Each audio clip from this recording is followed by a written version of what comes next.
চূর্ণ বিচূর্ণ হয়ে গেল। মানুষগুলো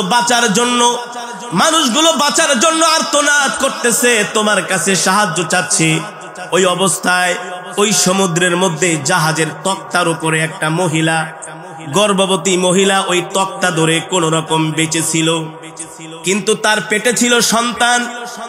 সন্তানটা প্রসব করবে এই অবস্থায় আপনি আমাকে হুকুম দিয়েছেন, যাও এই মহিলার জান কবজ করে নিয়ে আসো। ওই সময় আমার খুব মায়া লেগেছিল, এই অবস্থায় যদি আমি এই মহিলার জান কবজ করি, এই মহিলারই কি হবে আর বাচ্চাটারই কি হবে? তাও সমুদ্রের মধ্যে প্রচন্ড ঢেউ, যদি তীরে হতো অথবা কোনো লোকালয় হতো আমার এত মায়া লাগতো না। আজরাইল বলো, ওই সময় আমার খুব মায়া লেগেছে যে এই মহিলার সন্তানের কি অবস্থা হবে আর মহিলার কি অবস্থা হবে।